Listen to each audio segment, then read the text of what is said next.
everyone, welcome back to my channel. Today I am going to be doing my March favorites for you, and I don't have a ton of things this month, so I'm just gonna kind of jump right in. Maybe, just maybe, this video will be semi-short. So I'm gonna start with the biggest thing just to get it out of the way a little bit, kind of knock everything else out in the process. And I have Chanel, my friend Chanel, to thank for this because she mentioned this to me at one point and I was like, that looks really interesting.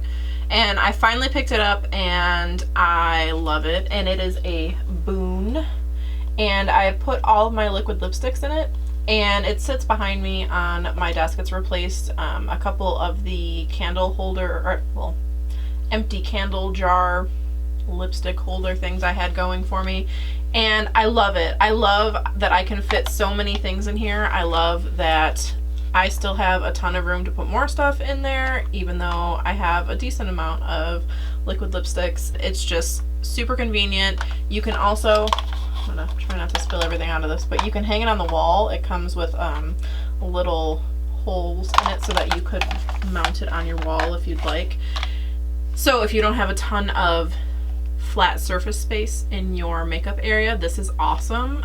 This would be great also for like Q-tips and other things that you wanted to, you know, keep up and out of the way. If like next to your bathroom mirror you have a wall and you want to put something like this, this would be amazing. I'll link it down below. I got it on Amazon. I'm pretty sure it was 20 bucks. But yeah, I've been loving this, and I know it's a weird thing to start out with, but it's been awesome. So I'm gonna put it back now.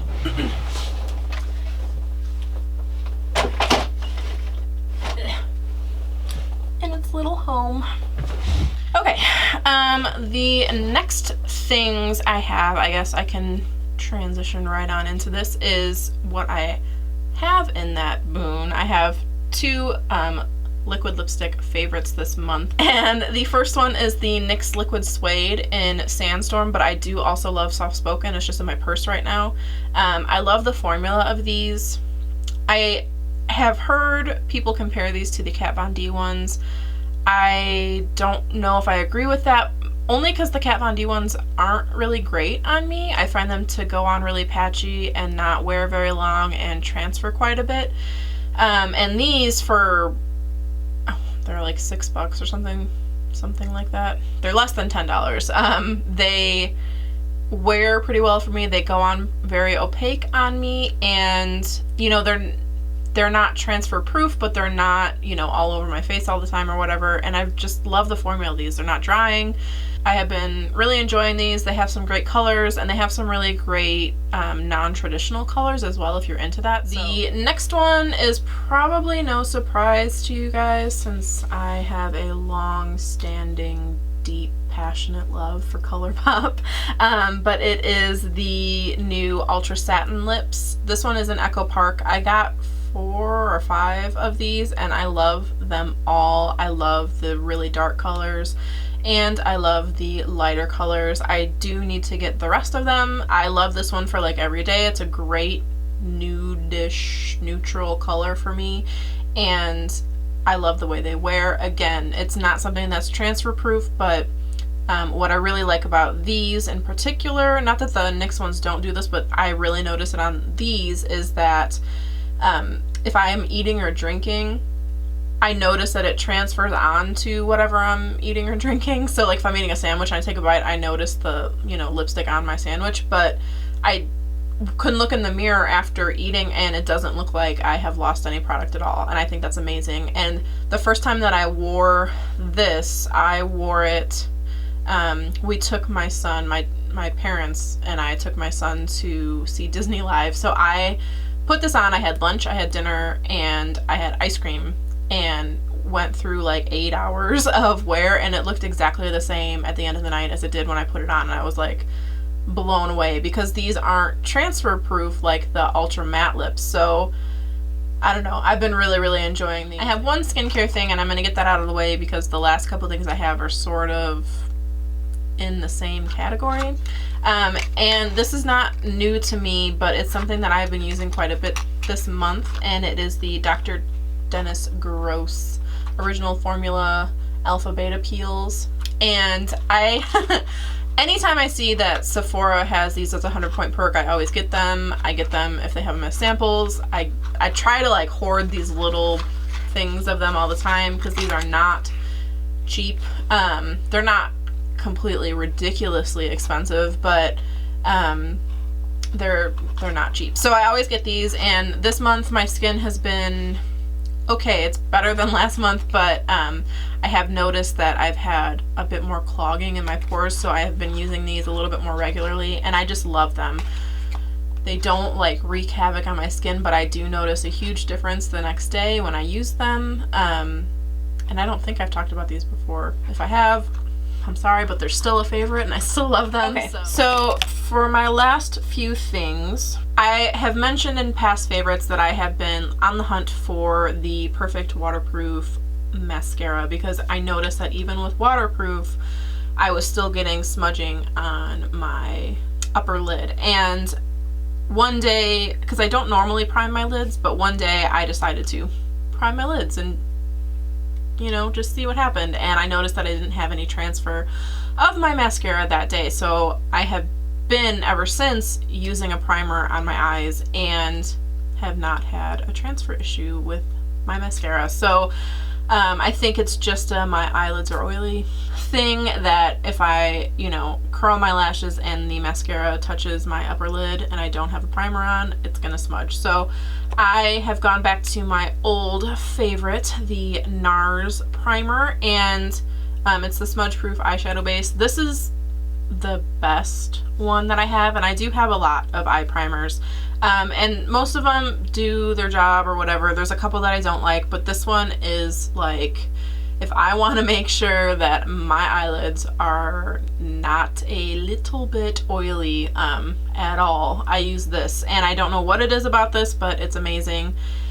It's pricey, and the packaging sucks. I will eventually have to cut this open or take out the little thing because the packaging makes it so that you basically leave like half the tube full, even though you can't get any product out. I hate that, but it's still a great product and totally worth the price, and it lasts a long time. I've had this for, gosh, a year maybe, close to a year, and still going strong. So pick this up if you haven't, just to try it. If you have oily lids, it's great. It's just great for that. The next thing I got, because like I've heard people talking about this before, but I really was hearing people talking about it lately, that if you have like hazily brown green eyes, that you should get this eyeliner because it will totally bring out the green in your eyes.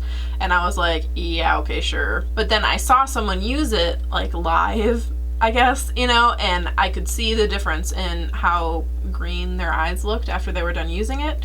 And it is the MAC Costa Riche eyeliner, and I wasn't sure how I was going to feel about this liner when I got it because, as I've said over and over and over again, I have very oily eyelids and very watery eyes. So for me, eyeliner is tricky, and I was actually pleasantly surprised by how well it wore in my waterline, and it really does totally bring out the green in your eyes if you have any green in your eyes. This is like, it lives up to the hype. Totally. My last favorite is kind of a mix of things. Over the last month and a half-ish, I have been collecting Anastasia Beverly Hills and MAC eyeshadows. MAC because they went on sale. I think it's permanent, where all the individual pans are now $6. And Anastasia because I never had them and I want to try them. They're very hyped. And right now, with MAC being the price they are, the Anastasia ones are double the price. And while I do think that the dupes I have for each, the Anastasia is a little bit better quality. I'm not sure it's double the price better quality, but I have been loving using both. I have been loving all of the colors that I got. You can tell they're all kind of in the same family, but very, very, very neutral, except for that guy. But you know, the first ones that I got were the Anastasia ones, and I was like really happy with the quality. They're a little bit better than Makeup Geek, so I can see how they'd be more expensive. They're awesome. Then I got the MAC ones, and I almost wondered what the hype was with the MAC ones, if it was just that they were the only singles out for so long. Because I find the formula to just lack pigmentation compared to the Anastasia ones, compared to my Makeup Geek ones. I find the MAC shadows to lack pigmentation most of the time. I do have here some really good ones that I think are totally worth it, and I really do love Coppering. I really do love Amber Lights. I really do love Swiss Chocolate. There's some, I like Naked Lunch too, even though it's light. But there are some really great ones here. Satin Taupe is amazing. And I've been loving my Anastasia ones as well. Henna is beautiful, and this is Dark Chocolate Glitter Shimmer, something like that, and I love that one as well. I've been really liking these a lot. I can't really say anything bad about them, except for that the MAC ones, the magnet that holds it in is like the weakest magnet that has ever existed. I feel like if I were to tip this palette all the way forward, all my MAC ones would fall out. So I'm gonna try to strengthen the magnet on these. I just haven't yet, but yeah. Okay, I do have 3 unfavorites this month, and I am gonna start off with the thing that I should have put in last month and I just forgot. But it is the Hourglass Illusion Hyaluronic Skin Tint. And when I first got this, I was blown away by it. I was blown away by how amazing my skin looked and how good it felt. It didn't last super long, but it was nice, and it wore off nicely, so I appreciate that. And then I got this for myself as a Mother's Day gift last year, and I tried to use it in early February, and it like destroyed my skin. It and I know it was this because I stopped using, like I wore it one day and my skin freaked out, and so I didn't wear it again until it cleared up, and then I tried it again and it did the same thing. And so I feel like this went bad and I didn't even have it a year, and this should last a year at least. And for $55 for this, I am really, really disappointed. I still have half, if not more than that, left of this, and this should have lasted me way longer than it did. So I regret purchasing it because it's not worth the money if it's not going to last as long as it should. And then the way it, like, I had crazy dry patches and like peeling skin on my face. It was no bueno. The next unfavorite I have is the Morphe M527. I had purchased this when they first came out with it because it looked like a dupe for the MAC. Oh, I can't remember the number of that brush. It looks just like this, that everybody uses for bronzer and contour. And I thought maybe it's a cheaper dupe because that brush is like, I don't know, $45 or something like that. And I didn't want to pay that much for a brush. So I got this one. I noticed that it was great when I first got it, and then I washed it and it just like became really flimsy and really, like it didn't hold its shape very well, and it became too big to use basically on my face, and it didn't lay down powder nicely because it became so flimsy, so it just became kind of worthless. And I did sign up for the monthly Morphe box thing, and this came in it, and when I was feeling it, I was like, this feels different. It actually feels more dense. Maybe this one won't do that. And it did. So I washed it. It even came with a brush guard thing. I put the brush guard on while it was drying, and it's still totally lost its like density. It's super flimsy now. And the last thing I'm sure you guys kind of see coming is the Violet Voss Holy Grail palette. And I'm not gonna go on and on and on about this because I do have a whole video dedicated to this palette, but I am just so disappointed for the price and how crappy the quality of these shadows are. You know, like I said in that video, some of them are good. They perform like you think they would, but for the amount of them that do not perform well, and you know, to pay $52, which is Urban Decay pricing basically, you know, for a palette from a it's Violet Voss has some great other products, but for them not to be known for their eyeshadows at all, and then to have a $52 palette that sucks, you know, like it's really disappointing. So that is my last favorite. So that is it for my monthly favorites. I hope you enjoyed it. If you did, please give this video a thumbs up. I really appreciate it. Please subscribe if you haven't already. If you have, thank you so much. It is awesome of you. And yeah, I hope you're having a great day wherever you're at. Please leave a comment below letting me know what your favorites were this month and what you didn't enjoy this month so I can either buy it or steer clear. And yeah, I will see you all later. Bye everyone.